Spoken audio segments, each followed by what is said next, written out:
आपदामपहर्तारम्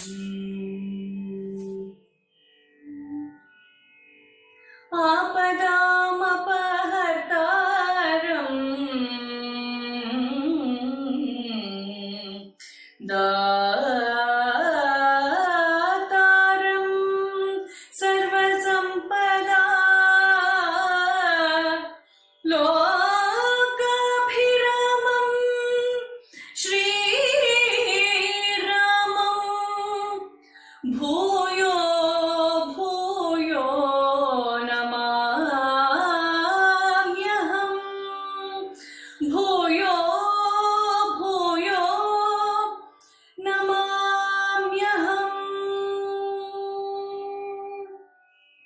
रामयम्बो नाम बनेदरे भयविल्ला मनके। पिछले लेक्चर्स में कुछ बातें छूट गई थी, उसी को नए ढंग से प्रस्तुत करने का विश्वनाथ जी ने कहा था, तो मैं प्रयास करता हूँ आज कुछ 10th हाउस से संबंधित 10th हाउस के महत्व से संबंधित कुछ चीज़ों को आपको बताने का। देखिए,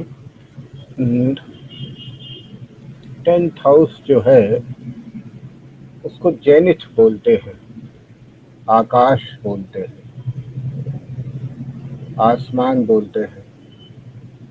हिंदी में बहुत शब्द हैं, नभ है, व्योम है, अंतरिक्ष है, आकाश है।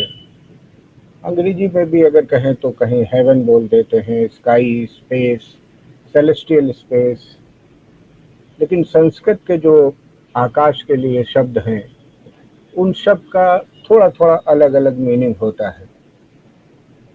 मैं उतने डिटेल में तो नहीं जाऊंगा, लेकिन आपको 10th हाउस और आकाश से संबंधित कुछ प्रतीकों के बारे में बताना चाहूँगा कि 10th भाव अगर जेनिथ है, आसमान है, तो इसके बहुत गहरे अर्थ होते हैं।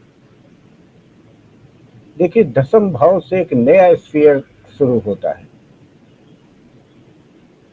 हमारे जो 9th हाउस तक की जो गणना है, 9th हाउस तक का जो यात्रा है, वो 10th हाउस में जाके बिल्कुल बदल जाती है।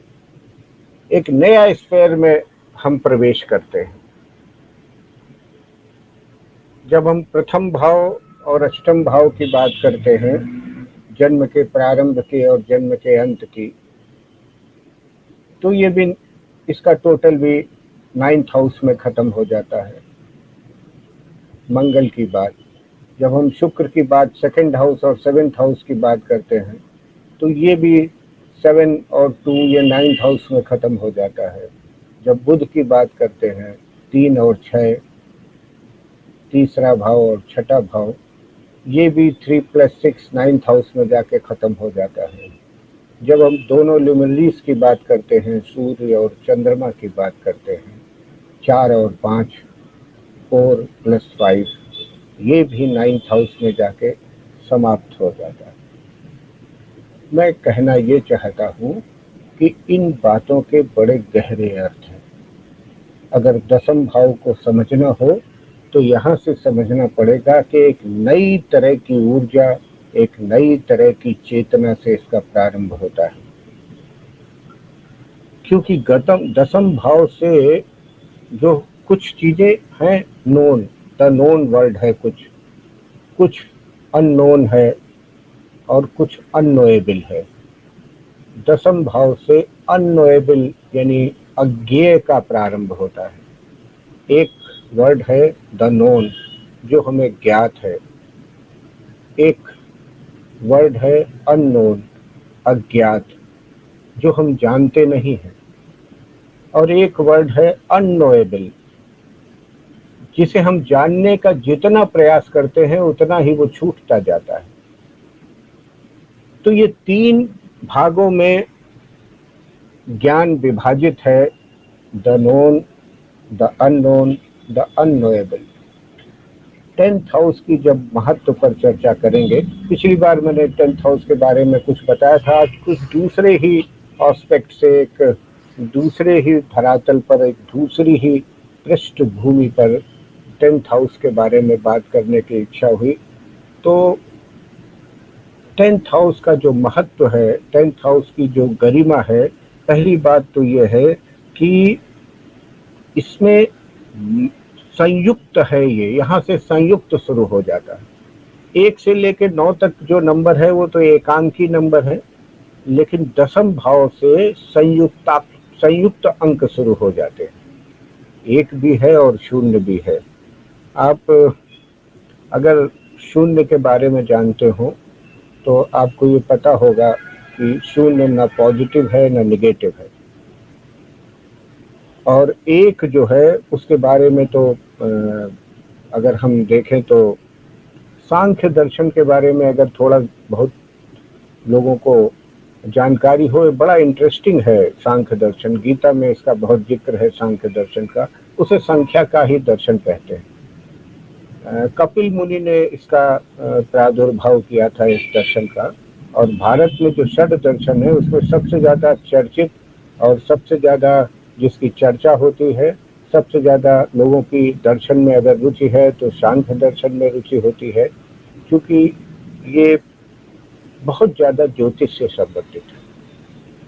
थोड़ा सा अगर मैं इसकी भूमिका बना लूँ तो सांख्य दर्शन प्रकृति और पुरुष मानता है, और ये मानता है प्रकृति है और पुरुष है। पुरुष माने आत्मा।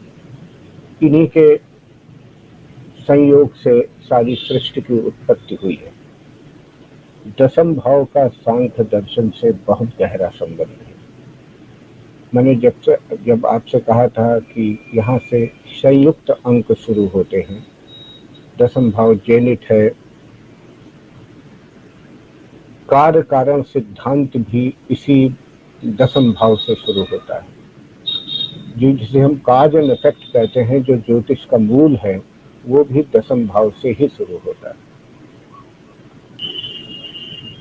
हाँ, जब हम आकाश की बात कर रहे थे तो ये थोड़ा मैं पढ़ देता हूँ। इंसान के वजूद के लिए आसमान का होना बहुत बेहद जरूरी है।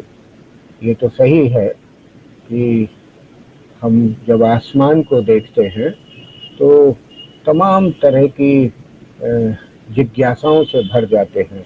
आसमान नीला है, नीला क्यों दिखता है? बादल काले हैं, भूरे हैं, सफ़ेद हैं, ऐसा क्यों दिखते हैं? यानी आसमान हमेशा मनुष्य की जिज्ञासा वृत्ति का सबसे महत्वपूर्ण वो एक अचंभा रहा है। और आसमान खोजते जाओ, खोजते जाओ, खोजते जाओ, अनंत है, कहीं उसका अंत नहीं होता।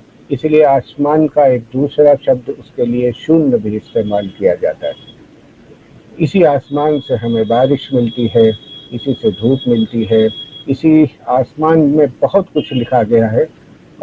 आसमान की ऊंचाई, जब ऊंचाई की बात होती है तो हम अपने दशम भाव से अगर हम देखें, आत्मशक्ति और आत्म विश्लेषण का भी संबंध होता है। और दशम भाव यानी जिसे हम स्वर्ग का भाव कहते हैं, वहीं लोगों ने ईश्वर की भी खोज की है।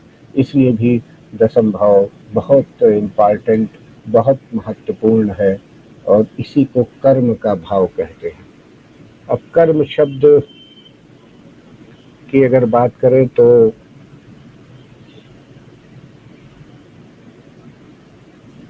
कर्म, पिछली बार भी मैंने आपको बताया था, इसे थोड़ा समझ लेना जरूरी है, और ये बात बहुत समझने योग्य है। ज्योतिष के विद्यार्थियों को तो निश्चित रूप से इसका ठीक ठीक पता होना चाहिए। कर्म का मतलब एक्शन नहीं होता, कर्म का मतलब इंटेंशन होता है, और यहाँ से कर्म का इंटेंशन शुरू होता है। देखिए, नवम भाव तो संस्कारों का भाव है, संस्कारगत पिता है, लेकिन उसका मैनिफेस्टेशन जो है वो दशम भाव में होता है। हम किस ओर कर्म करने की प्रेरणा करेंगे, हमारे संस्कार किस तरह के हैं, और हमें वो पीछे से क्या धक्का देते हैं एक्शन करने के लिए। एक आदमी स्वभाव से दानी होता है, एक आदमी स्वभाव से स्पिरिचुअल होता है, एक आदमी स्वभाव से कृपण होता है। ये सब हमारे 9th हाउस में सारा मटेरियल, सारी चीजें 9th हाउस में आ जाती हैं। और जब 9th हाउस धक्का देता है तब एक नए आकाश की तरफ हम बढ़ते हैं, एक नए इंटीग्रेटेड जो सारा कुछ मिला जुला है वो सब एक साथ जब धक्का देता है तो 10th हाउस में हम उस कर्म की प्रेरणा करते हैं। उस कर्म का जो विचार है, उसका बीज जो है वो 10th हाउस में है। तो 10th हाउस कर्म का बीज है, एक्शन नहीं है। क्योंकि जो एक्शन करते हुए दिखता है वो रियल नहीं होता, रियल उसका बीज होता है। आप देखते होंगे 10th हाउस से बहुत लोगों ने देखा होगा आजीविका के बारे में, दशमान से और दशम भाव से आजीविका के बारे में अंदाजा लगाते हैं। देखिए ज्योतिष के आदि ग्रंथों में चूंकि राशियों के वर्ण होते हैं और एक समय में वर्ण के अनुसार जो हमारा वर्ण होता था उसी के अनुसार हमारा आजीविका डिसाइड हो जाती थी। मैं अब कर्म की नहीं आजीविका की बात कर रहा हूँ। आजीविका एक अलग बात है और कर्म एक अलग बात है। तो वो जो आजीविका होती थी वो लगभग पहले से तय होती थी, क्योंकि वर्ण के अनुसार उसके डीएनए में जो गुण होता था जो कि कभी नहीं जाता। आपको पता होगा जो भी डीएनए में गुण धर्म होते हैं वो कभी नहीं जाते। तो जो आजीविका वो की कोई चिंता नहीं होती थी उस समय, क्योंकि वर्ण अनुसार अगर कोई लोहार है उसका बेटा लोहार हो जाएगा, कोई कुम्हार है उसका बेटा कुम्हार हो जाएगा, कोई जो जिस वृत्ति का है, जो जिस वर्ण का है वो निश्चित था। इसलिए ज्योतिष ग्रंथों में आजीविका के बारे में बहुत चीजें नहीं मिलती।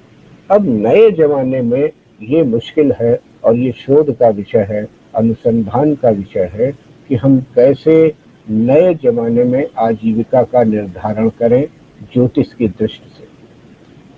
किस ग्रह को किस नए नए कारकत्व गठित करने पड़ेंगे, नए नए भावों का उसमें समायोजन करना पड़ेगा। अब आजकल तो अगर कोई चिकित्सक है तो फिर वो सर्जन है कि फिजिशियन है। अच्छा, सर्जन है तो किस चीज़ का सर्जन है? मान लीजिए वो आई सर्जन है तो वो रेटिना का एक्सपर्ट है कि कॉर्निया का। विश्लेषण का युग आ गया है।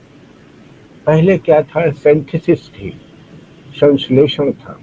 अब आजकल विश्लेषण हो गया है और विश्लेषण इतना दूर भाग जाता है कि उसको समेटना मुश्किल हो जाता है। मैनेजमेंट का कोई अगर ये दिखाई पड़ता है कि ये व्यक्ति मैनेजमेंट के क्षेत्र में जाएगा, देखिए मैनेजमेंट के क्षेत्र में जाएगा ये अलग बात है, वो बहुत सुपरफिशियल है, लेकिन उसकी रुचि मैनेजमेंट में होगी ये ज्योतिषीय 100% बता सकता है।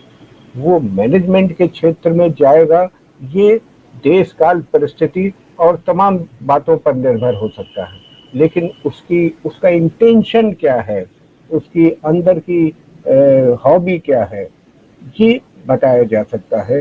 चाहे वो आत्मकारक अमात्य कारक का संयोग देख लिया जाए या तमाम चीजें देख ली जाए।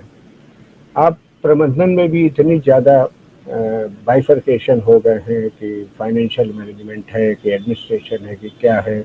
और अगर इंजीनियरिंग में भी आदमी जाता है तो उसमें भी इतने बाइफर्केशन है, मैकेनिकल है और इलेक्ट्रॉनिक्स है और तमाम तरह के हैं।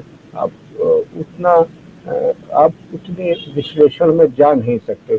इसलिए कर्म को 10th के सेकंड हाउस के रूप में जब आप डील करेंगे तो आप किसी निष्कर्ष पर पहुंच जाएंगे।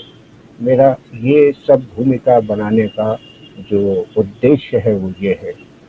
9th के सेकंड हाउस के रूप में जब आप इसे देखेंगे तो जैसे आप लग्न और सेकंड हाउस को देखते हैं, लग्न जीवन है, और जीवन की जिजीविषा कितनी है, जीवन में शक्ति कितनी है, सांसें कितनी हैं, ये अगर आप देखते हैं तो सेकंड हाउस से देखते हैं। अगर 9th हाउस को आप देखेंगे और उससे सेकंड हाउस को उस तरह से डील करेंगे कि यहाँ 9th हाउस में इस जीवन का जो पूरा लेखा जोखा है वो समायोजित हो गया है, अब यहाँ से रिलीज होना शुरू होगा, तो किस तरह का विचार, किस तरह के कर्म करने की क्षमता और किस डायमेंशन में ये व्यक्ति कर्म कर सकता है, अगर आप इस एंगल से इसे इसका निर्धारण करेंगे तो निश्चित रूप से वो आपको एक नई दिशा में और नई एक गहराई तक ले जाने में सक्षम हो सकेगा। देखिए, अनुसंधान और नवीनता ये 10th हाउस के विशेष गुण हैं। अनुसंधान और नित्य नवीन होता रहता है। 10th हाउस जो है वो नित्य नवीन होता रहता है। चर राशि यहाँ पर होती है नेचुरल रूप से, और बड़े मजे की बात है कि शनि इसका स्वामी होता है। अभी मैं आगे आपको एक स्लाइड चेंज कर देते हैं। हाँ, जीवन का अर्थ 10th भाव है और जीवन का अनुसंधान भी 10th भाव है। जीवन जीने की कला किसको कितनी आती है ये भी 10th भाव है, और आत्म अनुसंधान भी 10th भाव है। यहाँ पर सूर्य का भी बहुत संबंध है और शनि का भी संबंध है। शनि का संबंध होने से आपको यहाँ से पिता भी भौतिक रूप से पिता इसी भाव से देखा जाता है, और अगर पिता देखा जाता है तो वंशानुक्रम भी इसी भाव से देखा जाता है।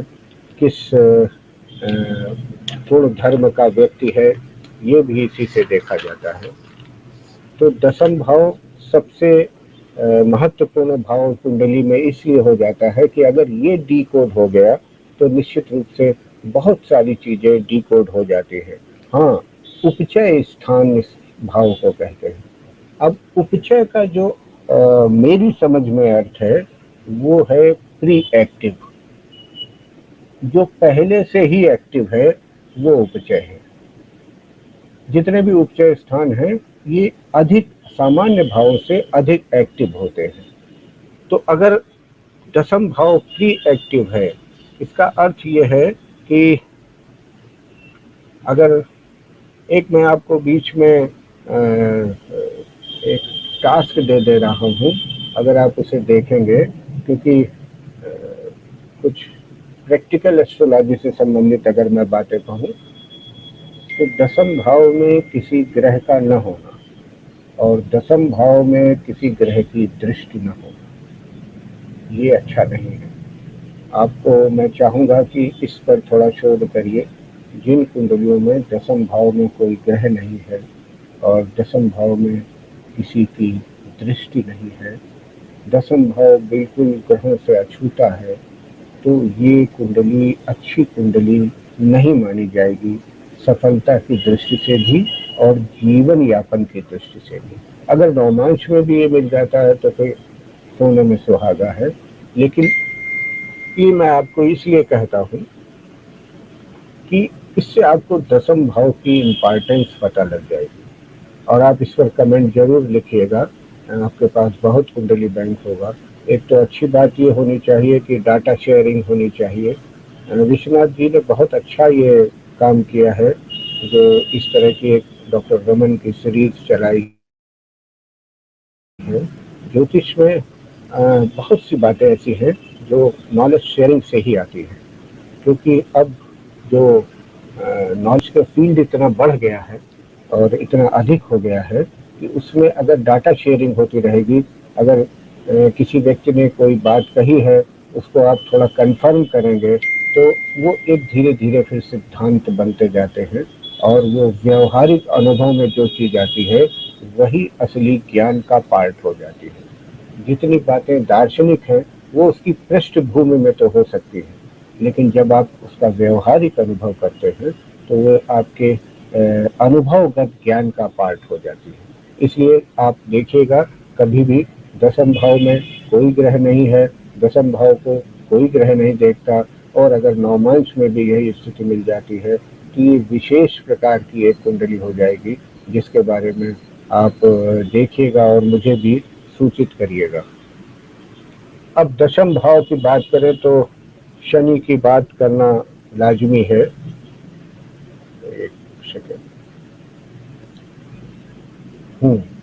दशम भाव में जो नक्षत्र आते हैं वो सूर्य का, चंद्रमा का और मंगल के नक्षत्र आते हैं। ये भी बड़ा प्रतीकात्मक है।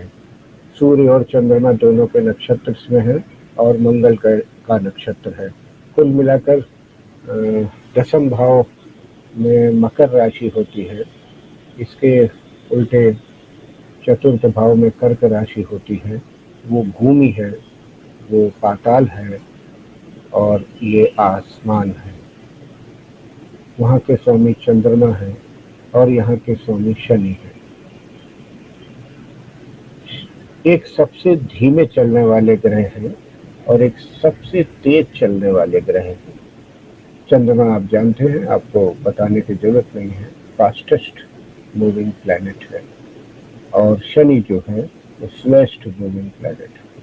कहाँ 2.5 वर्ष में एक राशि को पूरा करते हैं और कहाँ 2.25 दिन में एक राशि को पूरा करते हैं। ये भी बड़ा समझने योग्य है। अच्छा, आपने देखा होगा कि जिन लोगों का कर्क लग्न होता है, कर्क लग्न के लोग अपॉर्चुनिटी के मामले में थोड़ा ज्यादा भाग्यशाली होते हैं। चतुर्थ भाव उत्तर दिशा है ना, तो अपॉर्चुनिटी उनको ज्यादा मिलती है। उत्तर का मतलब ही होता है अपॉर्चुनिटी। मैं उससे नहीं कह रहा हूँ, मैं इससे कह रहा हूँ कि चंद्रमा बहुत जल्दी 27 दिन में पूरे हॉरोस्कोप का, यानी 9 ग्रहों के ऊपर से होता हुआ गुजर जाता है। नाड़ी वाले लोग इस पर बहुत शोध करते हैं कि भाई हर ग्रह के ऊपर से 27 दिन में चंद्रमा निकल जाता है। और अगर शनि की बात करें वो तो 30 वर्ष में निकलेगा। तो इसीलिए मुझे लगता है कि हिंदुस्तान के 7 प्रधानमंत्री कर्क लग्न के थे। और अक्सर मैं देखता हूँ कर्क लग्न वालों को अपॉर्चुनिटी ज्यादा मिलती है, क्लिक जल्दी हो जाता है। कैसे हो जाता है वो आप सब समझ रहे हैं। तो एक विशेषता होती है जो कास्ट में, उससे थोड़ा सा आगे बढ़े तो सिंह लग्न भी है और ये लग्न भी है जिनमें अपॉर्चुनिटी की संभावना ज्यादा होती है। लेकिन शनि का जो लग्न होगा और शनि की जो गोचर की स्थिति है उसको आप जानते हैं, वो स्थायित्व की होती है।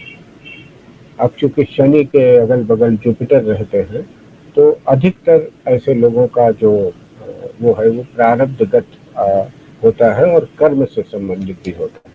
क्योंकि शनि कर्म के कारक, शनि पिता के भी कारक है। शनि वालों को अपने पिता से बहुत मिलता है। और एक दूसरी बात भी है कि अगर शनि दशम भाव और शनि के जातक, यानी अगर शनि अच्छी स्थिति में है तो निश्चित रूप से पिता की स्थिति अच्छी होगी। सूर्य को तो देखते ही हैं, लेकिन शनि की स्थिति से पिता की स्थिति का पता लगता है। इसलिए कि शनि वहाँ का स्थायी रूप से कारक भी है, स्वामी भी है। जिन लोगों ने अपने पिता की सेवा की होती है, ऐसा शास्त्र इत्यादि कहते हैं कि उनको जीवन में कभी असफलता नहीं मिलती। देखिए, ये जो है 10th हाउस, ये परंपरा का निर्वाहन है, यानी जो हमारी हेरिडिटी है उसका हम निर्वाहन करते हैं 10th हाउस में। 10th हाउस में वो विचार आता है और जो भावनात्मक ऊर्जा है, जो हमारा इमोशनल इनपुट जब हम उसमें लगाते हैं तो 6th हाउस में हमें जाकर रिजल्ट मिलता है। इस बारे में हम आपको पिछले उसमें बहुत विस्तार से समझा चुके हैं और मुझे लगता है कि वो आपको याद भी होगा कि दशम भाव कर्म का बीज है, जो द्वितीय भाव शक्ति और ऊर्जा हेतु धारण करके पूरी ऊर्जा से शक्ति के साथ छठे भाव में घटित होते हुए दशम में पूर्ण होता है। यह कर्म अनवरत चलता रहता है। दशम भाव कर्म का बीज और सेकंड हाउस में उसमें इमोशनल इनपुट कितना है, यानी कितनी शक्ति है, कितनी क्षमता है, और सेकंड हाउस क्षमता का भी भाव होता है, और सिक्स्थ हाउस में वो फलित होता है। फिर ये एक, इसे हम ऐश्वर्य त्रिकोण भी कहते हैं। ऐश्वर्य त्रिकोण का अर्थ है, ऐश्वर्य शब्द ईश्वर से बना है, और इसीलिए इसे ऐश्वर्य त्रिकोण कहते हैं कि जिन कुंडलियों में ये त्रिकोण अच्छा बन जाता है, निश्चित रूप से उनके जीवन में ऐश्वर्य बहुत अधिक रहता है। आप जितने भी राजयोग कारक कुंडलियां देखेंगे तो उसमें इस बात का ख्याल रखिएगा कि वो देखिएगा कि ऐश्वर्य त्रिकोण में क्या स्थिति बनती है। देखिए, चंद्रमा से अगर ऐश्वर्य त्रिकोण अच्छा बन जाता है तो मानसिक रूप से व्यक्ति राजयोग की इच्छा करने वाला होगा, लेकिन अगर लग्न से बन जाएगा तो निश्चित रूप से वो राजयोग घटित होते हुए देखा है मैंने। नेक्स्ट अगर स्लाइड की बात करें तो मैंने आपको अभी बताया था कि आत्म गौरव, आत्मोत्थान और आत्म अनुसंधान, जो सेल्फ के बारे में जितना भी जो हम आत्म गौरव का, अब आत्म गौरव शनि से संबंधित है, लेकिन थोड़ा सा अगर उसमें नेगेटिविटी आ गई तो वो ईगो हो जाता है। तो ये खास बात है कि ये कुछ ऐसे शब्द हैं जो दशम भाव से संबंधित हैं, लेकिन उनमें पॉजिटिव और नेगेटिव होते देर नहीं लगती। वो एक हल्का सा ही पर्दा होता है जो उसे आत्म गौरव को ईगो में बदल देता है, आत्म उत्थान को पतन में बदल देता है, यानी भोग में ले जाता है। क्योंकि दशम भाव तो एक तरह से तप का भाव है, और उसमें तपस्या ही मानी जाती है। जो कर्म बंधन से, जैसे मैंने कहा कि आत्म अनुसंधान दशम भाव से संबंधित है, 1 से लेकर 9 तक के भाव हो गए, दशम भाव में आत्म अनुसंधान है, इसीलिए ये कर्म बंधन से मुक्ति भी दिला सकता है, क्योंकि इंटेंशन जैसा होगा। ये हमारे संस्कार जो हमें मिले हैं उनमें शुद्धि भी ला सकता है, क्योंकि ये कर्म का भाव है और यहीं से फ्री विल स्टार्ट होती है। देखिए, जैसे किसी को अपशब्द यानी गाली देकर बात करने की आदत है, अच्छा नहीं बोलता, तो उसके संस्कार पिछले जन्म के या पिछले जीवन के ऐसे हो सकते हैं। लेकिन अगर उसमें व्यक्ति ने अच्छे लोगों के साथ बैठना उठना शुरू किया, उसने अच्छा साहित्य पढ़ना शुरू किया, तो वो निश्चित रूप से अपनी वाणी को संयमित कर लेता है और उस कर्म से बच जाता है, उस पाप कर्म से बच जाता है।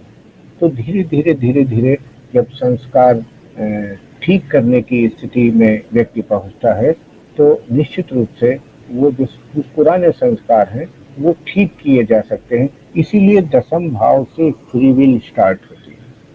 हम दशम भाव को इसलिए इतना महत्वपूर्ण तरीके से यहाँ प्रस्तुत कर रहे हैं कि यही है जो आदमी को बंधन से मुक्त कर सकता है, यही है जो आदमी को आत्म अनुसंधान की प्रक्रिया में ले जाता है, यही है जो बड़े प्रश्नों का प्रस्तोता बनता है। यही दशम भाव है जहाँ पर संस्कारगत ये इम्पल्स आता है कि मैं कौन हूँ, मेरी सत्ता क्या है, ये आत्मा क्या है, परमात्मा क्या है, आत्मा परमात्मा का संबंध क्या है, ये जीवन क्या है, ये जगत क्या है। इन प्रश्नों का प्रस्तोता बनता है दशम भाव, और जब वहाँ से वो उस अनुसंधान में निकलता है तो निश्चित रूप से वो एक ऐसी स्थिति में पहुँचता है जहाँ से उसे आत्म अनुसंधान की दिशा मिले और उस तरफ वह उसका पराक्रम हो, उस तरफ वो आगे बढ़े। तो निश्चित रूप से दशम भाव का जो संबंध है वो इसी तरह से आप मान सकते हैं कि जो वो आपको आपके कर्म तो कराता ही है, बल्कि उससे अधिक कर्म बंधन से मुक्ति भी दिलाता है।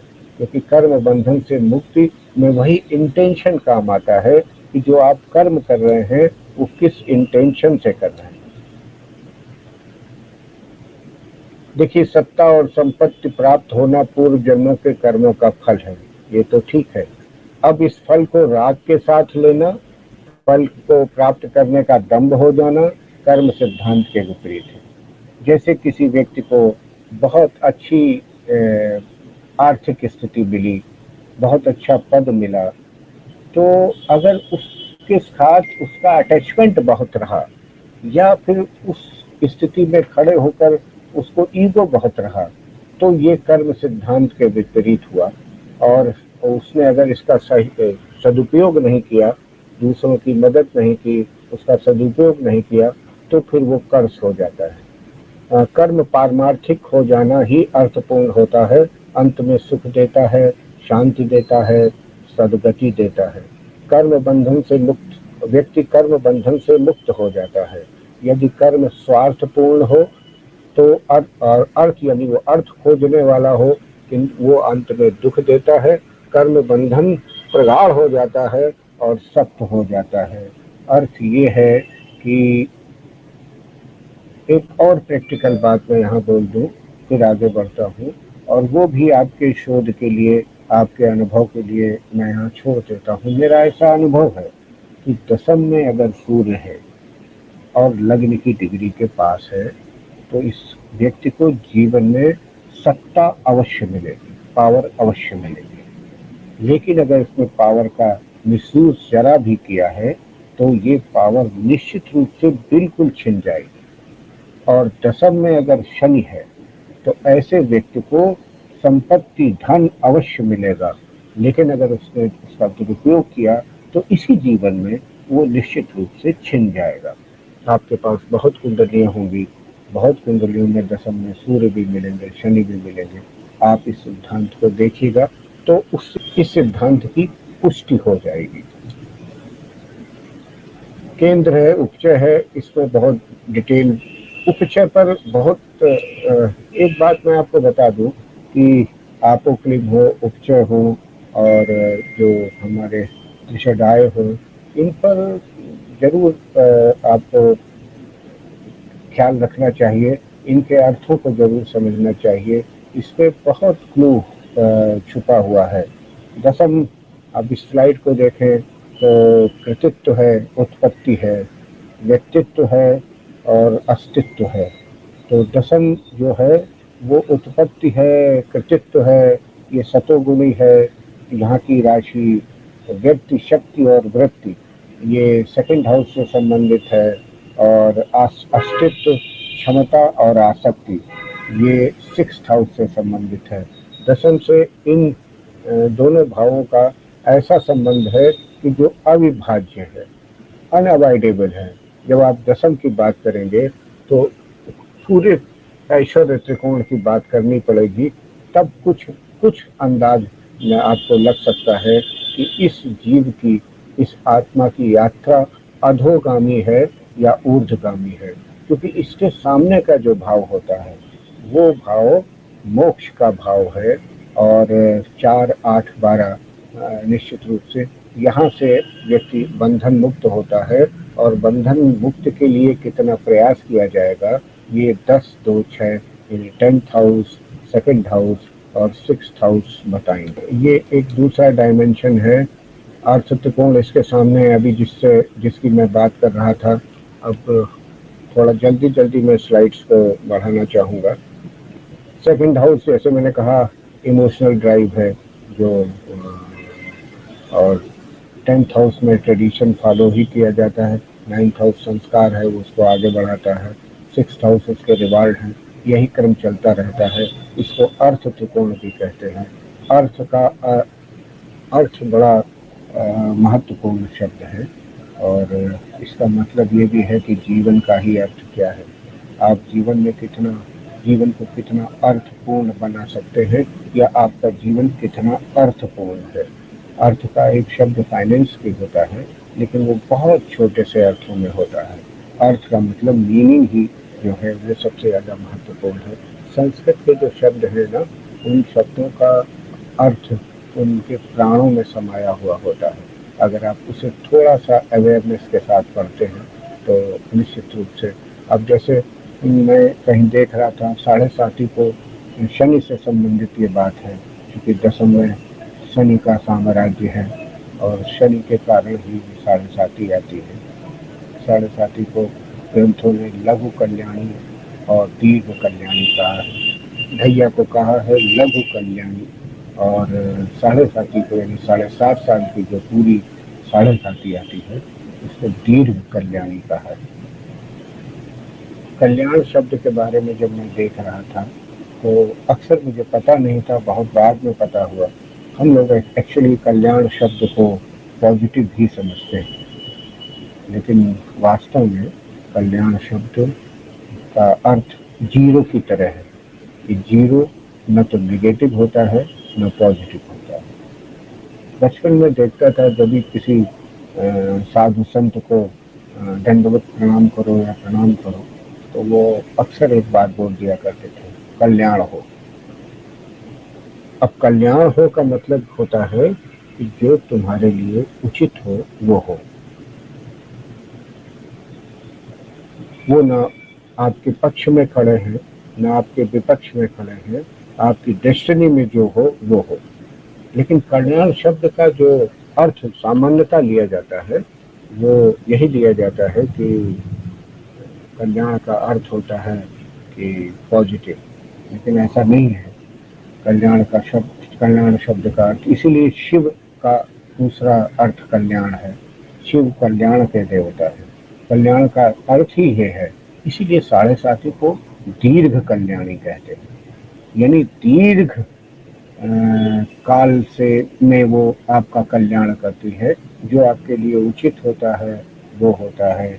शनि इसलिए न्यायप्रिय हैं, शनि इसलिए दंडाधिकारी भी हैं क्योंकि वो आपका कल्याण करते हैं। पूरे 7.5 साल में हम लोग जब साढ़े साथी को पढ़ाते हैं तो इसी तरह पढ़ाते हैं कि भाई ये तो पिछले 30 साल के कर्मों का ऑडिट है, अब आपको यहाँ पे रिटर्न जमा करना है। उसमें जो जो गलतियाँ पकड़ी जाएंगी उसका फाइन तो लगेगा ही। तो साढ़े साथी को बड़े पॉजिटिव रूप में लेने का भी एक ढंग है और लेना भी चाहिए। साढ़े साथी आए तो ये अवसर है आपको अपने आप को करेक्ट कर लेने का। साढ़े साथी आए तो ये अवसर है कि अब ईगो लेसनेस पर पूरा ये समय जाना चाहिए, क्योंकि वही है मैंने आपको आत्म गौरव 10th हाउस है और ये कब ईगो में कन्वर्ट हो जाता है वो पता नहीं लगता। 10th हाउस सवारी, इसको ये एक बड़ी फिलॉसफिकल चीज है लेकिन इसको बताने में थोड़ा समय लगेगा। जैसे पिता के बारे में है, सबसे महत्वपूर्ण बात यह है कि सारे ग्रंथों में पिता को, महाभारत में देखिए पिता की महिमा का बखान करते हुए कहा गया है, पिता धर्म पिता स्वर्ग पिता ही परम तपः पिता पितृमाने पन्ने सर्वाहा परियंती देवता। अर्थात पिता ही धर्म है, पिता ही स्वर्ग है, पिता ही सबसे श्रेष्ठ तपस्या है। पिता को प्रसन्न हो जाने पर सभी देवता प्रसन्न हो जाते हैं। इसके साथ ही कहा गया है पितुर्हि वचनम कुर्वाण कंचुतिमेन, अर्थात पिता के वचन का पालन करने वाला कभी दीनहीन नहीं होता। इसमें आप इसको 10th हाउस से जोड़ के अगर देखें तो आपको कि ये एक, इसलिए मैंने ये इसकी चर्चा की, तो इससे आपको 10th हाउस की गरिमा का पता लग जाएगा। और 10th हाउस रास्ता, जो 4th हाउस और 10th हाउस ये दोनों रास्ते हैं। 4th हाउस भौतिक रास्ता है और 10th हाउस आध्यात्मिक रास्ता है। 4th हाउस से आप मार्ग देखते हैं, लेकिन 10th हाउस से आप अंदर जाने वाला, इंट्रोवर्ट होने वाला मार्ग देखते हैं। 4th हाउस में एक्सट्रोवर्ट मार्ग देखा जाता है। पुराने जोशी बता दिया करते थे कि आपके घर के बगल में दाहिनी तरफ ये है, बाईं तरफ ये है, और वो 4th हाउस यानी 3rd और 5th को देख के बता देते थे। 3rd हाउस में अगर कोई ऐसा सिंबल है तो बता देते हैं कि एक मंदिर है या शमशान है, क्या है। तो 4th हाउस निश्चित रूप से भौतिक रास्ता है और 10th हाउस निश्चित रूप से वो आध्यात्मिक रास्ता है। यानी आदमी का जो भीतर का मर्म है, उसकी सोच की जो दिशा है, वो भी 10th हाउस बताता है। और इसी से वो जो कर्म करता है, कर्म यानी जो इंटेंशन करता है, वो भी डिनोट होता है उसके बारे में भी जानकारी मिलती है। यश भी 10th हाउस है, ये सभी जानते हैं। अब यश के लिए तप की जरूरत पड़ती है, और 10th हाउस इसीलिए थोड़ा मैं ये कहूँ कि इसको भी समझना जरूरी है कि 4th हाउस सुख है, तो 10th हाउस उस सुख का त्याग है, उसी से वो सब्लिमेट, इसके यश यहीं से प्राप्त होता है, यश तप से जनित होता है। इसके साथ ही जब यश की बात करेंगे तो राजा के बिना इसकी प्राप्ति संभव नहीं। राजा राज्य के, यही 10th हाउस राजा का भी है और अधिकार का भी है और यश का भी है। लेकिन राज्य कृपा अगर होती है तो निश्चित रूप से यश मिलता है। 4th से सुख है तो 10th से समृद्धि है। अब इसे थोड़ा समझने की जरूरत है कि कहना तो ये चाहिए, लेकिन ऋषि कभी भी नकारात्मक शब्दों का उपयोग नहीं करते। जब हम कर्म करते हैं तो निश्चित रूप से कष्ट होता है, शरीर को कष्ट देना पड़ता है, और जो कष्ट होता है, जो इसी को तप कहते हैं, जो तप होता है हमारा, वो फिर धीरे धीरे एक 4th हाउस में एक्टिवेट होता हुआ, संग्रहित होता हुआ फिर हमें सुख देता है। और सुख वो केवल भौतिक और शारीरिक सुख नहीं है, वो सुख है संतोष का सुख। एक गूढ़ बात समझनी होगी कि कर्म कष्ट देता है। कर्म करने में किया गया तप सुख के रूप में 180 अंश यानी दशम से सप्तम में संचित होता रहता है। यह सुख केवल आराम का नहीं, अपितु संतुष्टि का सुख, मान सम्मान का सुख है। इसलिए मान सम्मान तो 10th में है, लेकिन इसको पाने के बाद जो 4th में सुख मिलता है वो बहुत महत्वपूर्ण है। इस तरीके से इसको समझा जा सकता है। ओवरऑल 4th और 10th का जो संबंध है वो भी बहुत समझने योग्य है। जीवन की शुभता का निर्माण, धार्मिक एवं सामाजिक कर्म। देखिए, ऐसा है कि वही बात फिर सेंटर आइडिया तो इंटेंशन ही है। कर्म के बारे में जब भी जितनी बार भी बात होगी तो दिखने वाला जो एक्शन है उसे कर्म नहीं माना जाएगा। आपको पता है, अक्सर धर्मांध व्यक्तियों को लोग धार्मिक समझ लेते हैं और धार्मिक व्यक्ति को नास्तिक समझ। धर्मांधता उस व्यक्ति में हो सकती है जो अपने डे टू डे उसमें बहुत कट्टर होगा, संवेदनाहीन होगा।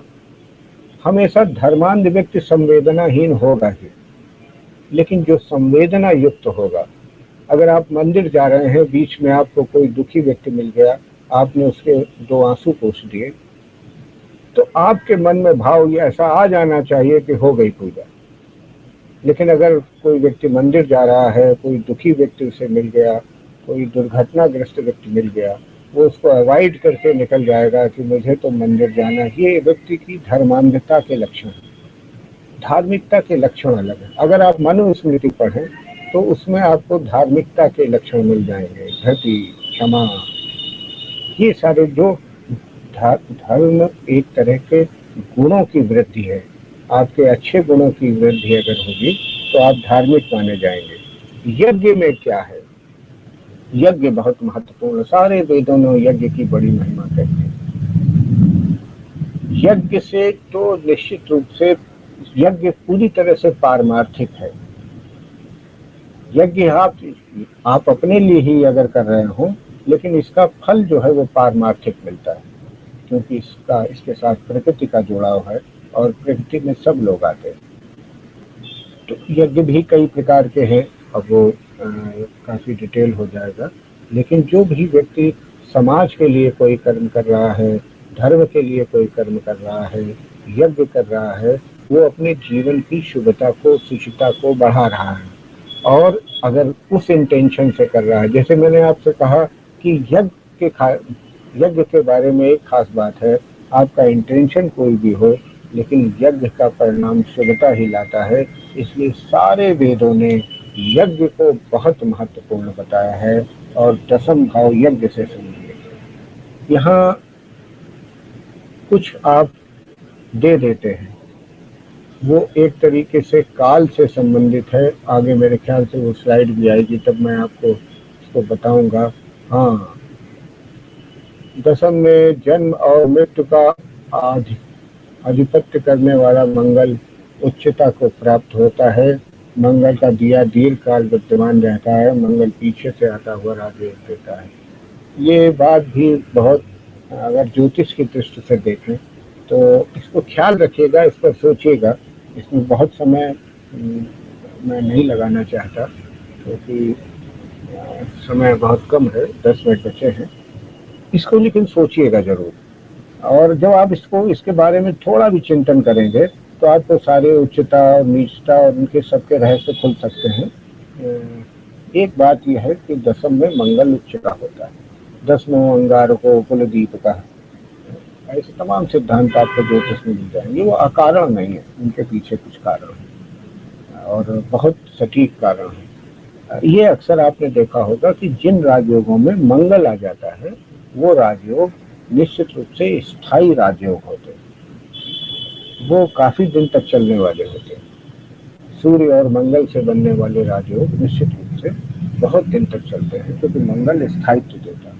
आपको ये भी पता होगा कि मंगल अगर किसी कुंडली में अच्छा नहीं है तो निश्चित रूप से उसे उसकी रेमेडी में बहुत वर्ष लग सकते हैं। बड़े गहरी बात मुझे कोई बता रहा था कि आज से कोई 25 साल पहले समाज में बहुत लोग मंगल का व्रत रहते थे। अब बहुत कम परंपरा हो गई है, लेकिन ये बड़े गहरे लोग होते थे जो अकारण ही 12 वर्ष या 10 वर्ष के लड़के को कह देते थे मंगलवार रहा करो। कुछ बच्चे इसलिए भी रहते थे कि उनके पिता मंगल का व्रत रहते हैं, आजीवन रहते थे। तो मंगल एक ऐसा जज है या एक ऐसा प्लेनेट है जो अपने बेटे को भी माफ नहीं करता। यानी मंगल अगर किसी कुंडली में थोड़ा भी नेगेटिव पोटेंशियल, उसके कई कारण होते हैं नेगेटिव होने के, तो ये उसमें अवस्था सबसे ज्यादा महत्वपूर्ण होती है मंगल के मामले में। तो ये निश्चित है कि वो अपना फल, क्रूर फल अवश्य देगा। इसीलिए अगर कोई व्यक्ति 12 वर्ष से मंगलवार का व्रत कर रहा है तो धीरे धीरे उसके वो पूर्व जन्म का किया हुआ गड्ढा वो थोड़ा थोड़ा भर जाता था। और जब 28वें वर्ष मंगल का चरमोत्कर्ष होता था तब उसे इतना नकारात्मक फल नहीं मिलता था, या लगभग वो कम होते होते समाप्त हो जाता था। तो ये बड़ी गहरी बात थी कि बिना किसी ज्योतिषी के बताए हुए आपने अक्सर समाज में ऐसा देखा होगा, अब भी कभी कभी इक्का दुक्का लोग मिल जाते हैं कि वो मंगलवार का व्रत रहते हैं। सबसे ज्यादा प्रचलित मंगलवार का ही व्रत रहा, और पुरुषों में तो एक समय में मुझे लगता है कि लगभग 40% लोग मंगलवार का व्रत रहते थे। अब वो परंपरा नहीं है, लेकिन ये परंपरा ही थी। और इसलिए अगर मान लीजिए मंगल की स्थिति बहुत पॉजिटिव पोटेंशियल है तो उसका राजयोग का स्थायित्व भी बढ़ जाता था। हाँ, ये मैं आपको पहले दिखाना चाहता था, तो कुछ स्लाइड का क्रम बिगड़ गया है। देखिए, ऐसा है कि जब बच्चा छोटा होता है तो वो लेटा ही रहता है। जब कोई व्यक्ति खड़ा होता है तो फिर 10th एक्टिव हो जाता है। कहते नहीं, अपने पैरों पर खड़ा हो गया। यहाँ तो समाज में कहा जाता है जब किसी की नौकरी लग जाती है भाई अपने पैरों पर खड़ा हो गया। तो नौकरी लगने का जो मूल कारण है वो 10th हाउस ही है। लेकिन मेरा यहाँ कहने का तात्पर्य है, इसके बारे में भी मैं एक विचार आपको छोड़ता हूँ। जब कोई व्यक्ति खड़ा होता है, यानी जब तक बच्चा छोटा है, लेटा है, लेकिन जब वो खड़ा हो गया तो उसका जेनिथ यानी उसका आसमान वो एक्टिव हो जाता है। और इसके भी ज्योतिषीय एंगल बहुत हो सकते हैं। अब अगर हेरिडिटी की बात करें, दशम मैंने कहा था कि 9th का 2nd हाउस है, तो जो हेरिडिटी है वो एक दूसरे में हमेशा प्रतिभा ट्रांसफर होती रहती थी। हालांकि अब वो बात नहीं है। अब धीरे धीरे समाज में वो अपनी हेरिडिटी की चीज़ें लोग छोड़ रहे हैं। लेकिन फिर भी मैं कहता हूँ ये विचार बोलने के लिए ही मैंने ये स्लाइड बनाई थी। यो ध्रुवाण पर जय, यानी आप अगर अपनी हेरिडिटी को, जो ध्रुव है, जो बिल्कुल सत्य है, यानी जो वंश परंपरा से, डीएनए से आपके पास ज्ञान है, अगर आप उसको त्याग भी देते हैं तो उसका लोप नहीं होता, वो पूरी तरह से आपके अंदर से नष्ट नहीं हो सकती। अगर कोई व्यक्ति मान लीजिए वणिक है और वो काम कुछ दूसरा करने लगा, वो सरकारी जॉब में है, तो उसकी वो वृत्ति, वो उसके अंदर जो गुण था, वो समाप्त नहीं हो जाएगा। अब आ जाइए दक्षिण को। अभी मैंने उत्तर दिशा की बात की थी, उत्तर से अपॉर्चुनिटी है। दक्षिण को, दक्षिण दिशा है इस भाव की, और दक्षिण का स्वामी यम होता है। यम को काल भी कहते हैं और काल को समय भी कहते हैं। इसलिए शनि जो कर्म का कारक है, फल का भी कारक है, इसलिए कर्म फल दाता है।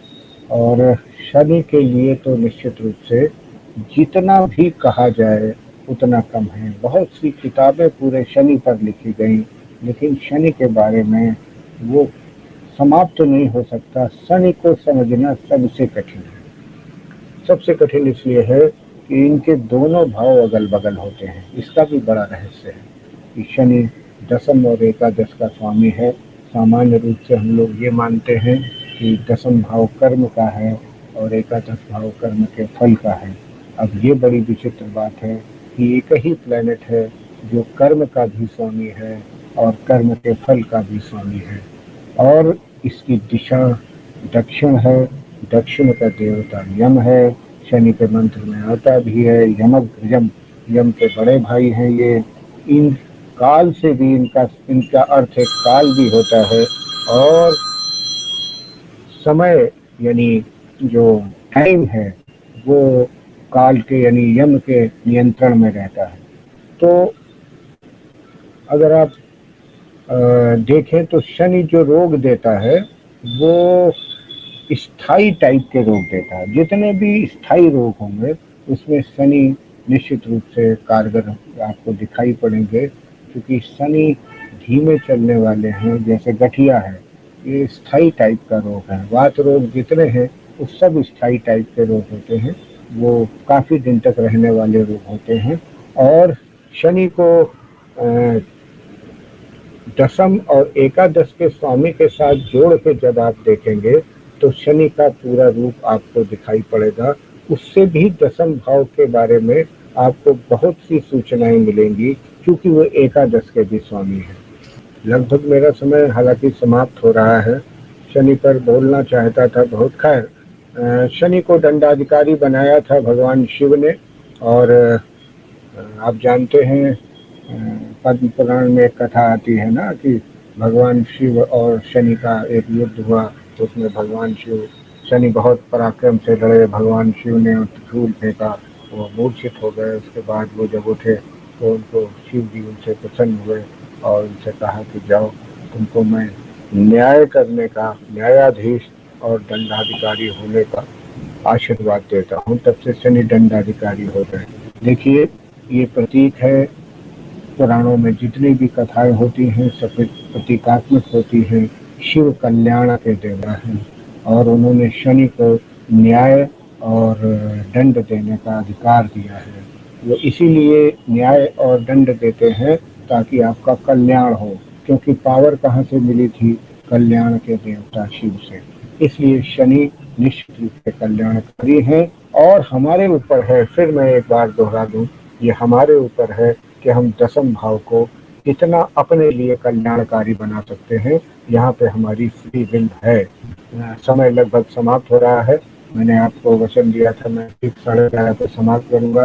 रामाचंद्रन जी प्रतीक्षा कर रहे होंगे। आगे कभी समय मिलेगा तो इस पर और थोड़ी सी तफसील से ग्रह गोचर की चर्चा करते हुए बताऊंगा। मैंने 2 आज आपको बातें बताई हैं। दसम भाव में ग्रह न होना, दसम भाव में किसी ग्रह की दृष्टि न होना, एक नंबर। दूसरी बात यह है कि दसम भाव में सूर्य का होना और दसम भाव में शनि का होना, ये क्या इफेक्ट रखते हैं, इसके बारे में आपसे भी मैं लौट के जानकारी चाहूँगा कि बहुत अच्छा लग रहा है मुझे कि बहुत कुछ नॉलेज शेयरिंग इस माध्यम से हो रही है। अब कुछ डेटा शेयरिंग और आगे चल के जो भी सिद्धांत परिपक्व होते जाएं, जिन पर लोग अपनी मोहर लगाते जाएं, वो भी एक तरफ इकट्ठा होने चाहिए, ताकि आने वाले लोगों को इतनी परेशानी न हो, वो कम समय में अधिक ज्ञान ले सके। बहुत बहुत धन्यवाद विश्वनाथ जी,